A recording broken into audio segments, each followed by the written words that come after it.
And we're back for our PFL 4 predictions here. It is the light heavyweights and the heavyweights today in the PFL World Tournament as we conclude the first round of the PFL Tournament before the semi-final fights happen later in the year. But today in the main event, or this Thursday in the main event, we have Mr. Wonderful Phil Davis taking on Rob Wilkinson, the former light heavyweight champion. And the big fight in the heavyweight division today, or this week, is Valentin Moldavsky versus Sergey Bilostenniy. 9 fights tonight. We're going to talk about every single one of them. And folks, before we get into the video, make sure to hit that subscribe button down below for some more weekly PFL predictions here on the channel. Next week, I believe, is PFL Mania, if I'm not mistaken. Yes, we're going to have our PFL Mania predictions next week, along with PFL Europe. So 2 PFL cards next week.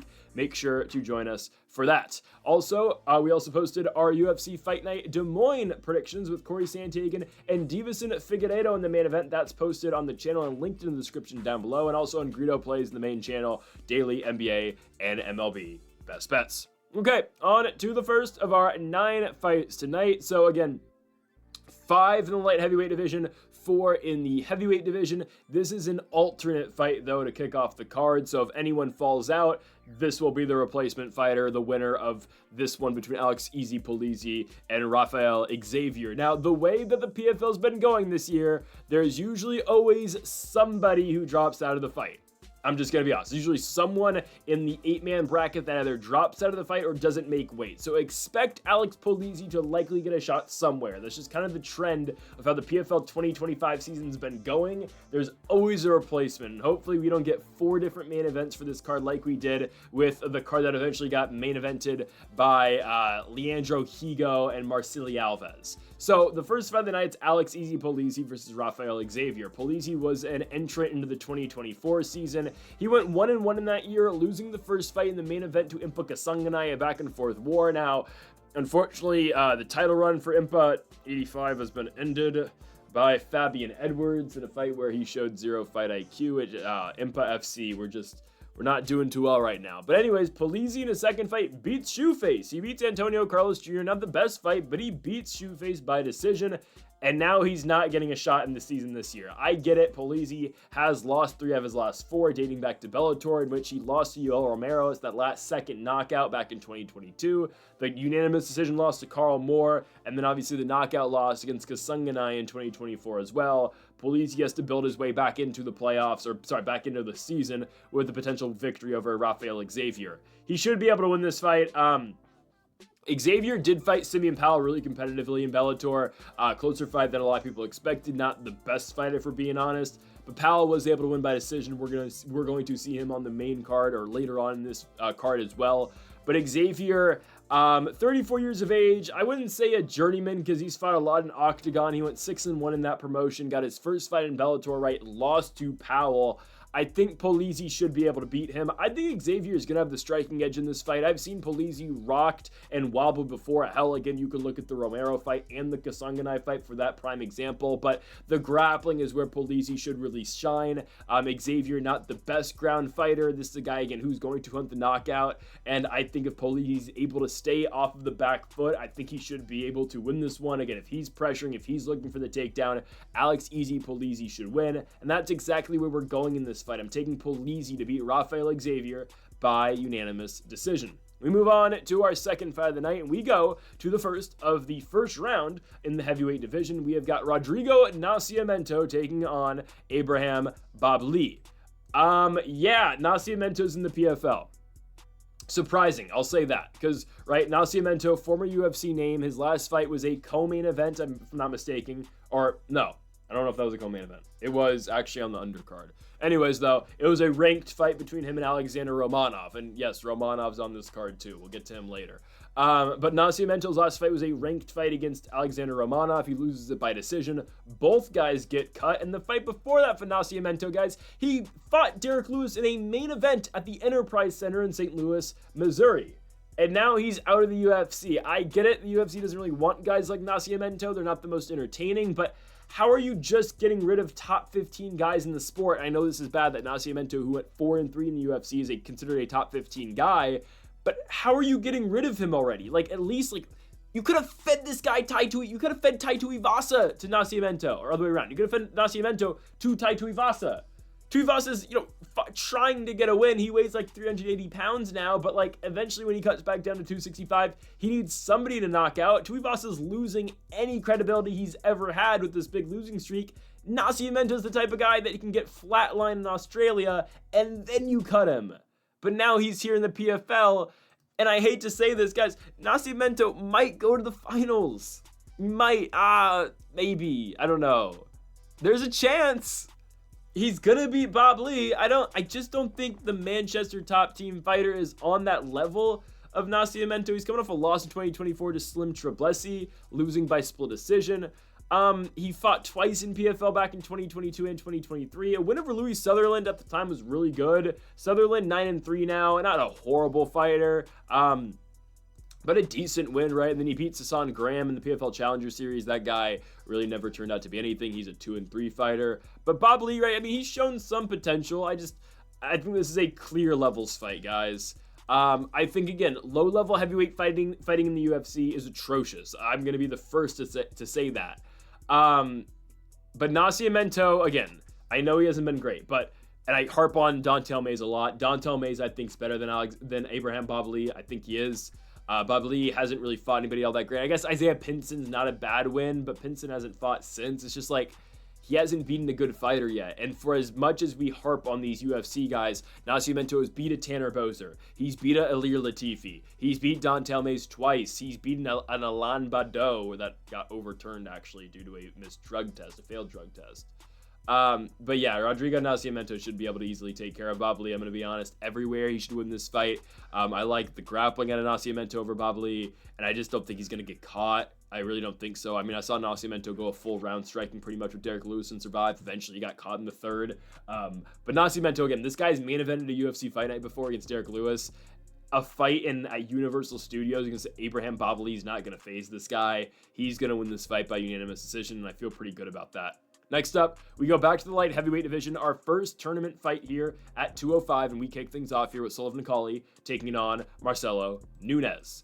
Clash of Styles is what this is, and it's fairly easy to just read this fight, I think. Cauley is a primary striker, obviously, is coming off an arm triangle victory over Hamza Salim. Hamza Salim, though, is an 8-7 fighter who went 0-3 in Bellator, so I put nothing into that victory, and yes, Cauley won it by submission. I put nothing into it. We haven't seen Cauley, and by the way, he was a minus 1,200 favorite in that fight. We have not seen this guy since August of 2023. Okay, you're fighting Marcelo Nunes, who might not be, again, the greatest. But this is easily a fight Nunes wins. He's coming down from heavyweight, fighting light heavy now, right? Fought in the PFL regular season in 2023 and 2024, at least again, not in the actual season in 2024, but he was the alternate. He beats Jordan Heiderman by armbar in the first round. Hell, he beat Danilo Marquez back in 2023 by first round KO.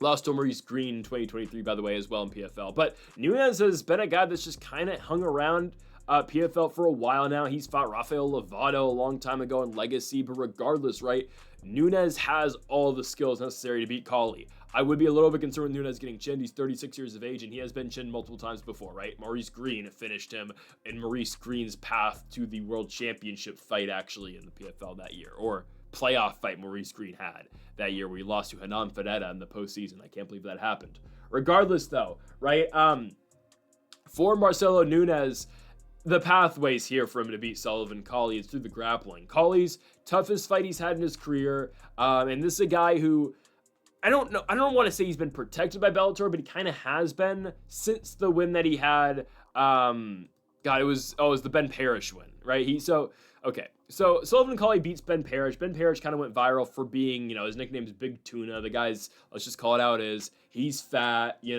got a lot of loose fat on the guy.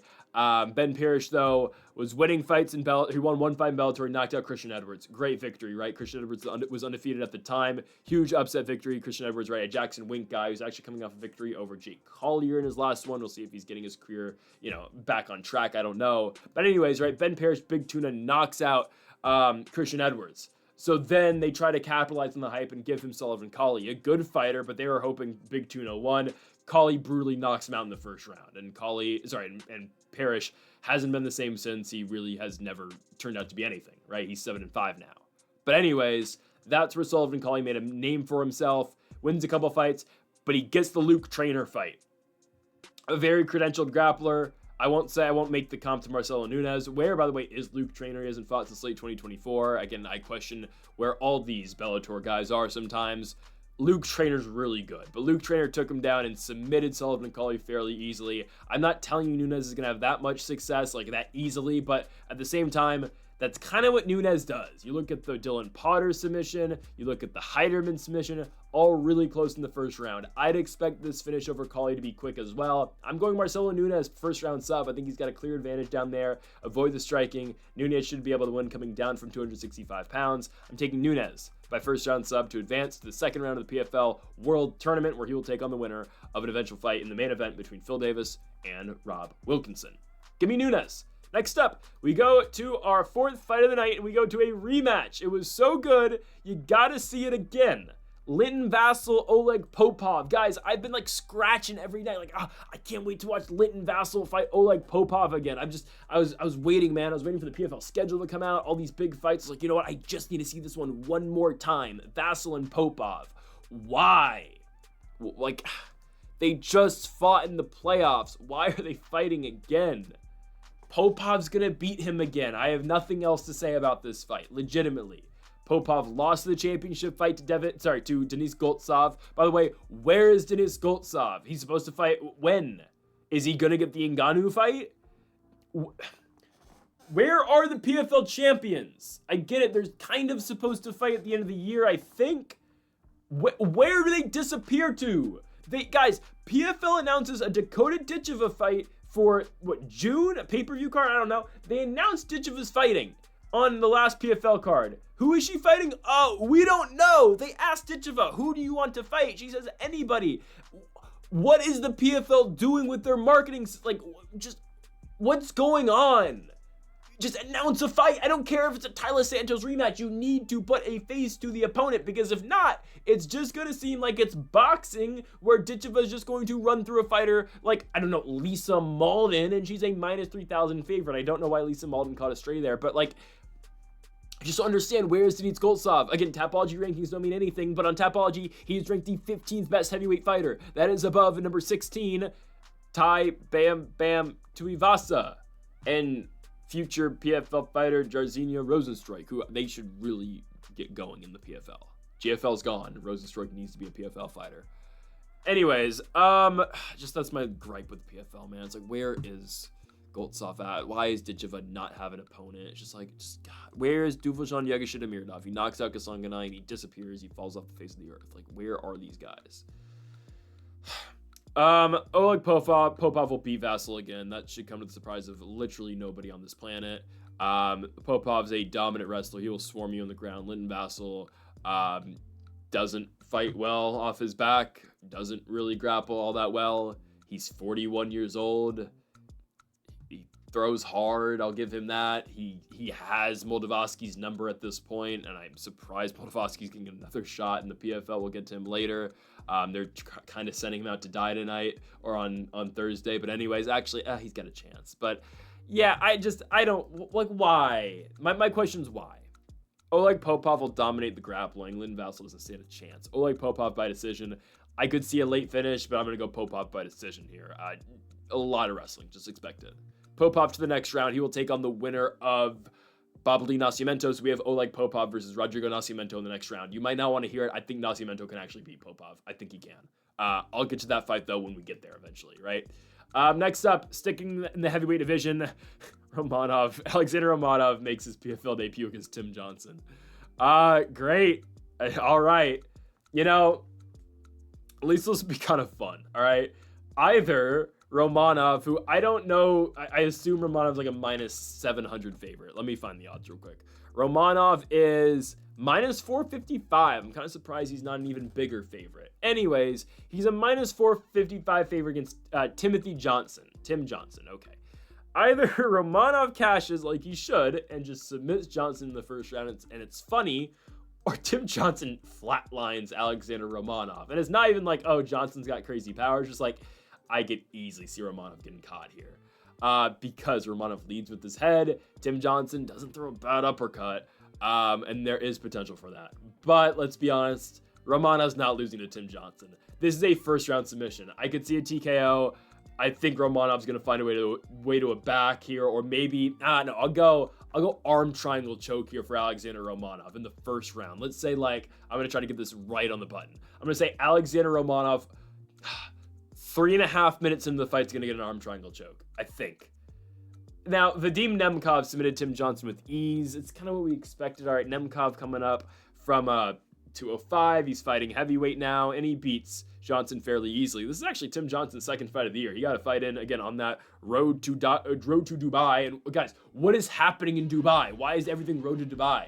Is that the championship card? They haven't said that yet. Why every card is road to Dubai, yet, the last fight with the last, max card they ran was Nurmagomedov and Hughes, and it was in Dubai. So what is the road to? We're already at Dubai. It's like, okay, it's like WWE runs the whole road to WrestleMania. It's like, okay, if WrestleMania actually happened and Cena and Cody are in the ring and it's the road to WrestleMania main event. It's like, I'm trying not to get annoyed at PFL because I'm really cheering for these guys. I like the new format, right? I cheer for those guys at the desk. Sean O'Connell, Dan Hardy, Randy Couture. Greg Hamilton's the ring announcer, obviously. Ray Sefo. I really cheer for PFL, man. I've been watching the product for a long time, probably longer than I should have. I've been watching PFL at least really consistently since 2018. It's getting hard to watch, I'm not gonna lie, just because there's so many things wrong, and they got Bellator and it just messed it up. I really liked what they were building prior to Bellator. Yeah, the point system didn't make sense sometimes. I actually liked it, but there's just so many, what's going on with their brand? What is the Dubai clothes? I don't understand. Romanov will beat Tim Johnson. He'll take him down and dominate. Romanov, if it matters, he's coming off a win over Nascimento. They could meet in the finals. I don't think so. No, I don't think Romanov's winning in the next round. We'll get to that later. He'll fight the winner of Bilostenniy, Moldavsky. I remember when Romanov came to the UFC, right? He's a big Moldovan. He's going to just, Hulk smash you on the ground. And really, I'll give Romanov something. You watch his fight against Marcos Rodrigo de Lima back in the Apex. That's when I thought Romanov was going to be a serious, top 10 guy for a while. And honestly, he would have been a career top 15 guy in the UFC if they didn't cut him. Romanov never lived up to the hype, right? It all started with the Marcin Tybura loss. He's a -400 favorite in Utah, runs out of gas. He loses the majority decision. Should have been a draw, but whatever, who cares? Then they said, you know what? All right, we're done with you. It's like that Andy meme. I'm done playing with you. He throws Romanov. Dana White throws Romanov on the ground and says, all right, go lose to Volkov. And Volkov dominates the guy, right? And then Romanov had a very lifeless performance against Blagoy-Ivanov in which he won. Lost to Jaiten Almeida and got submitted really quickly on a main card undercard, feature fight of a pay-per-view, and the Nascimento he beats. When Romanov was going through his run of beating just crap heavyweights, Roque Martinez, De Lima, where he just puts his forearm, it's brutal, man. He puts his forearm in De Lima's throat and just keeps it there. And you can just see De Lima losing consciousness. It was a crazy finish. Romanov, though, all the hype disappeared when he couldn't get a 41-year-old Juan Espino out the octagon. He won a technical decision where he kind of just prolonged a nut shot. He just said, all right, I'm going to take my win. It hasn't been the same for Romanov. This is the guy who's, I believe, been the biggest. Yes, he still has the record for the biggest odds-on favorite in UFC history, -2,200 against Chase Sherman. God, what a time in 2022 in the Apex. Romanov's going to beat Tim Johnson first round sub. I don't think Johnson has anything for him. Next up, I took a lot of time on that fight. We go to the light heavyweight division. We've got Karl Albrektsson versus Simeon Powell. I like this fight a lot, actually. This is probably one of the best fights in the card, other than maybe the main event. I kind of am looking forward to this the most because I still want to believe in Simeon Powell. Okay, when Simeon Powell lost the PFL Europe Championship to Jakob Neto back in 2023, he was 24 years old. He's 26 now. Jakob Neto got his shot right in PFL, the main PFL brand. Went 0-2, but ultimately lost to Duvaljan, Yegushin, Mirdov, and Impuka Sanganai. The PFL said after that, you know what? Again, the Andy meme, I'm done playing with you. The guy Neto who beat their poster child Powell, and I'm not harping on Powell at all. I like Simeon Powell, but he knocks out Simeon Powell, wins PFL Europe, right? They give him the two guys who fight in the championship between Yegorshinimirov and Kasanganay, and they say, you know what? Go fight Tom Breese in a random regional. He lost to Tom Breese, by the way, and now Jakub Neto's career at 28 will never be the same. Just because the PFL didn't want to give him another fight and didn't just want to send him back to PFL Europe. That's what they should have done, but they are cheap. They bought Bellator and now they don't have money. Remember, this is something, man. Simeon Powell, again, I'm excited for this because I think it's a great step up, right? He wasn't ready for the PFL season last year, right? And hell, he barely got by Rafael Xaiver, who we talked about earlier, who's in the alternate fight. Now you get Karl Albrektsson, a guy who's going to pressure you some, going to give you some trouble, but ultimately a guy that Powell should beat. Albrektsson was supposed to fight Impa Kasanganay. No, I'm blank. That's wrong. He was supposed to fight, who was he supposed to fight Kasanganay? I think he was. Yeah, he was supposed to fight Kasanganay.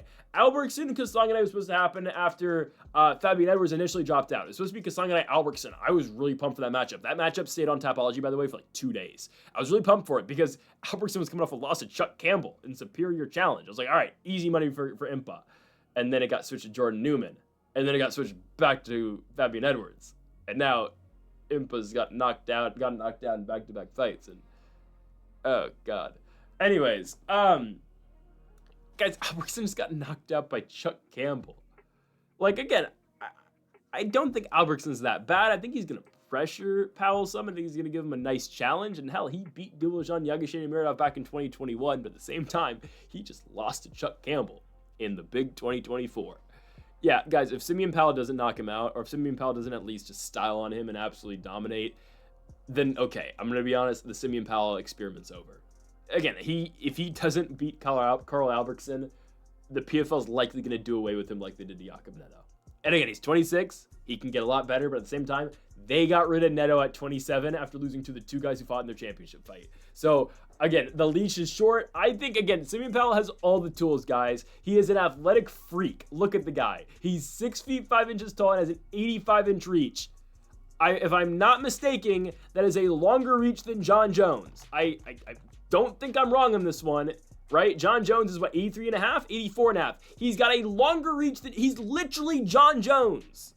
But he lost and got knocked out by Jakub Neto. I'm waiting for this guy to eventually become what I think he can be, right? The first ever PFL Europe card. The two fighters that were on the poster for that card were Simeon Powell and Dakota Ditcheva. Ditcheva turned out, I honest to God believe she's going to be a UFC champion someday. Simeon Powell, it's time, man. Let's get it going and let's start making that push, buddy. Because next up, you get the winner of Carl Moore and Antonio Carlos Jr. That's winnable. I'm just going to be honest. It's a very winnable fight for Simeon Powell. And that fight's next. So we're going Powell first round knockout, first round TKO. And now we go to Antonio Carlos Jr. versus Carl Moore. Hear me out. I'm taking Carl Moore. Betting line here, Carl Moore. Oh, so this is a pick'em fight. On Tapology, Shoeface is the favorite. 59% of voters are picking Antonio Carlos Jr. 41% of voters are taking Carl Moore. I'm going Carl Moore here. I think Shoeface is washed. I think so. I think he's washed. This guy's 35, former PFL champion. He just lost to Alex Polizzi. Carl Moore is going to beat Antonio Carlos Jr. Carl Moore has not really been the most impressive, I'm just going to be honest. He's just been, a so-and-so, very well-balanced fighter, but mostly, he's going to wrestle, and he can strike too, obviously. But he's just been, kind of there in Bellator, right? Kind of a protected guy because he's an SBG Ireland guy, because Bellator loves Conor McGregor, even though Conor's never fought for them. They have a thing for John Kavanagh.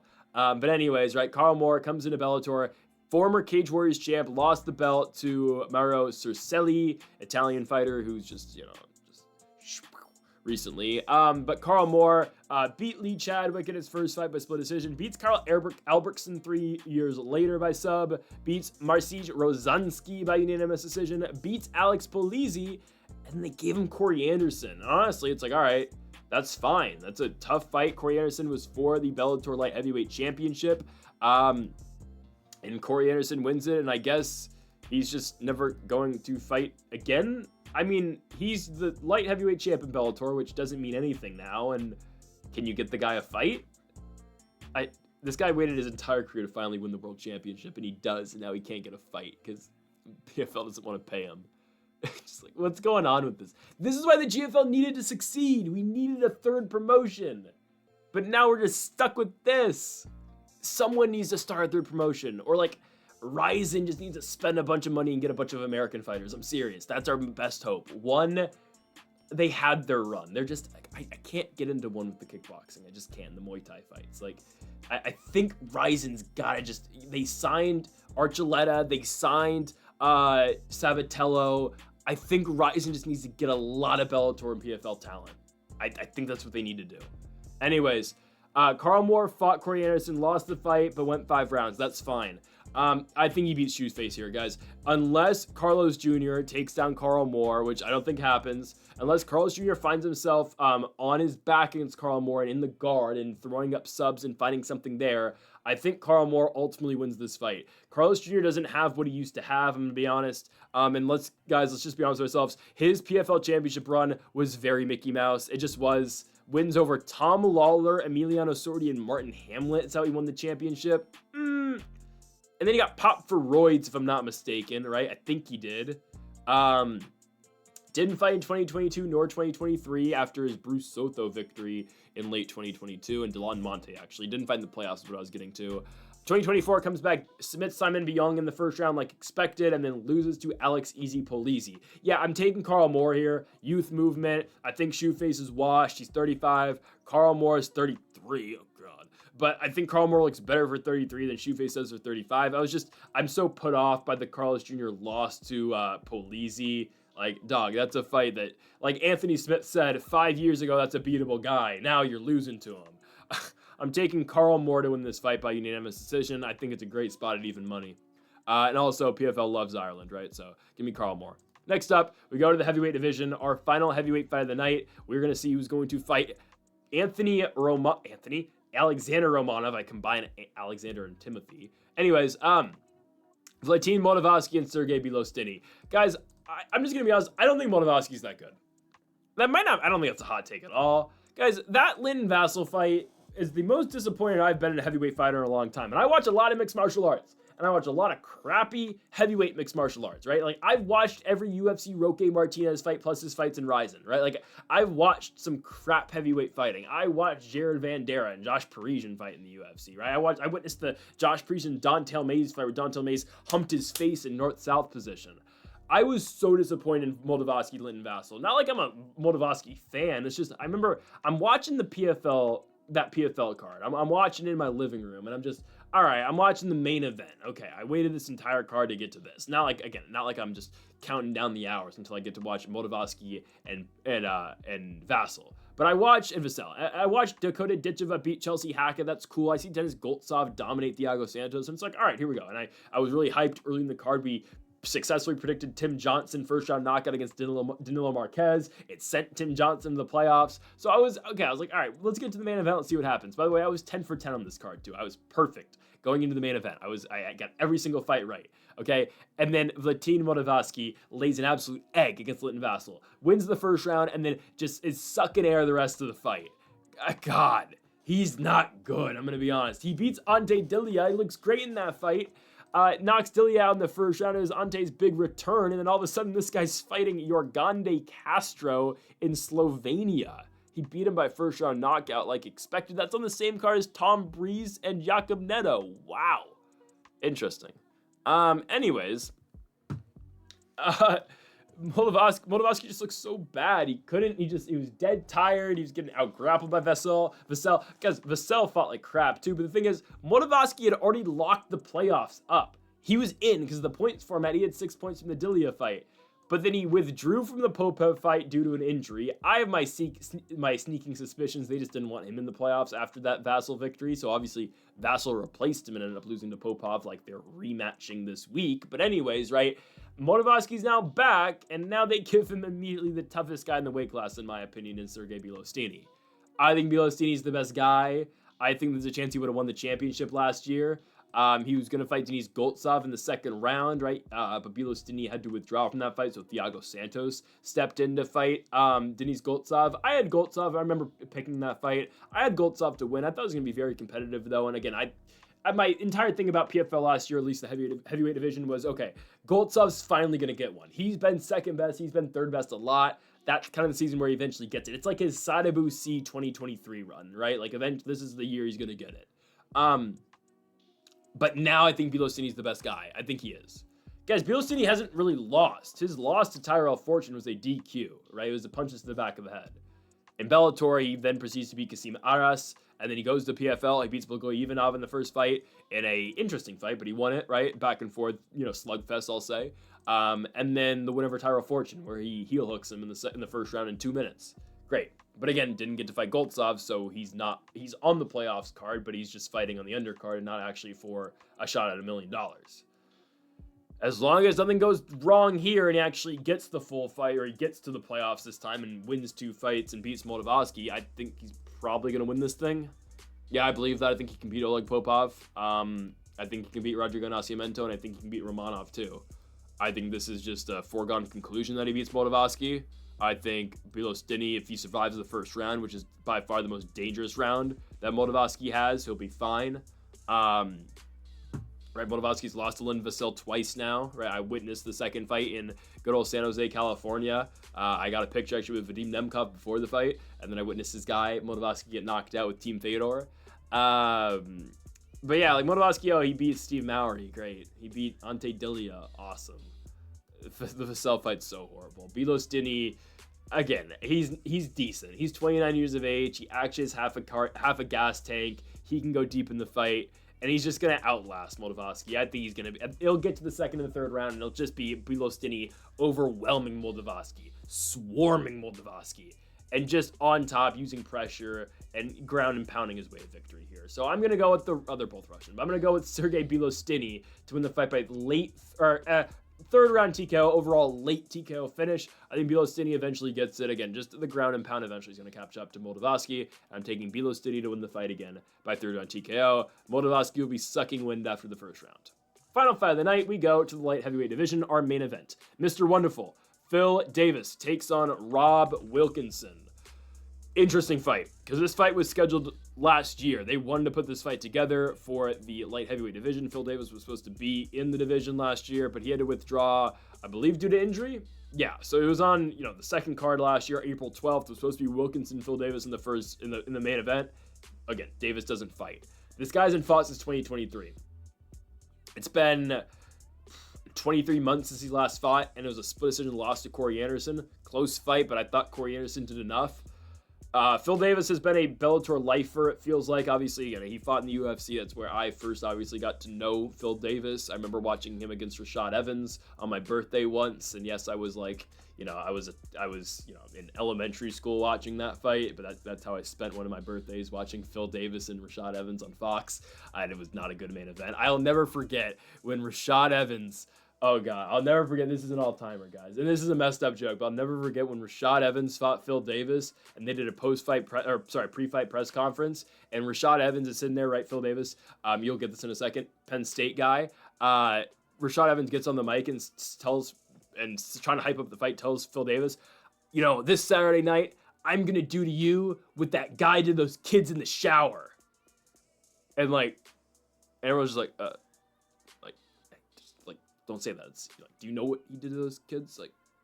Just bad taste, man. Bad taste. I don't know. I'll never forget that hype for the fight, man. At the time I didn't understand what that meant because I wasn't old enough really, but to really get that. But yeah, that's something. Anyways, Phil Davis, right? He's been in Bellator for a minute, right? Made his Bellator debut back in 2015, fought Emmanuel Newton, eventually beat Francis Carmone for the championship, right? Lost to Ryan Bader eventually after he defended against King Mo and Liam McGeary, right? I mean, Phil Davis goes into the Bellator all-time great conversation. The thing is now, Phil Davis is 40 years old, coming off a loss to Corey Anderson, but I think the bigger picture here and the bigger story here is that he hasn't fought in 2 years. I don't think Rob Wilkinson's the best. I don't think he is. He lost to Yagashita Miradov in the playoffs. Okay. Looking at what Yagashita Miradov did to Impa Kasanganay, that's not a bad loss. But I don't think Wilkinson's the greatest. He's 33. His wins in the recent years have been Silveira, Tom Breeze. He got to fight Omar Yakhmedov in the championship fight in 2022. And then, how did he get there? He beat Bruce Soto, Victor Pesta, and Dylan Monti. Yeah, I don't know. Wilkinson's UFC run, if you want to talk about it, 0-2, capped off by a loss to Israel Adesanya. I think Wilkinson still beats Phil Davis, though. I think, again, Wilkinson will be able to stuff takedowns. I think Davis is kind of washed.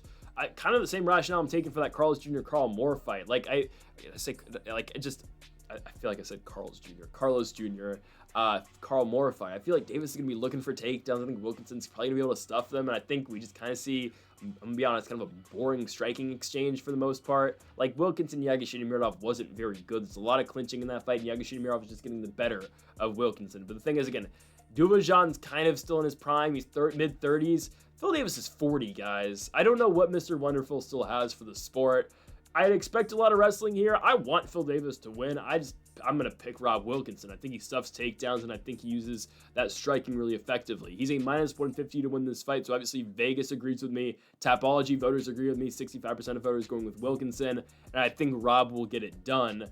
Next round, he will take on the winner of Marcelo Nunes and Sullivan Cauley, and now all of a sudden you're looking at, all right, Rob Wilkinson is likely back in the championship fight against potentially, I think we're hoping it's Simeon Powell, and that's the fight where Powell eventually breaks through. I could say all of that, and then watch. Powell's going to get knocked out by a guy who just got knocked out against Charlie Campbell.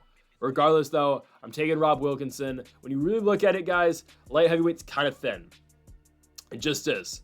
I think Phil Davis is still, I think he's going to lose to Rob Wilkinson, but in the grand scheme of things, arguably Phil Davis is the third best guy in this tourney.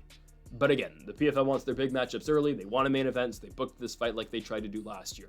I'm taking Rob Wilkinson, though, to beat Phil Davis, and I think he'll do it by unanimous decision. I just don't think Mr. Wonderful is going to be able to get going with the wrestling enough. I'm taking Wilkinson here. So, folks, thank y'all for watching our PFL predictions here for PFL World Tournament number 4. We'll be back next week for multiple PFL prediction videos, plus our UFC Muhammad versus Della Maddalena predictions. So 3 prediction videos next week. UFC Montreal pay-per-view for the Welterweight Championship, PFL Europe, PFL MENA. Make sure to join us for all 3 of those. We'll have UFC on Sunday, PFL MENA on Monday, PFL Europe on Tuesday. Make sure not to miss any of those and go subscribe to the channel as well if you haven't yet. Folks, thank y'all for watching, and Mamba forever.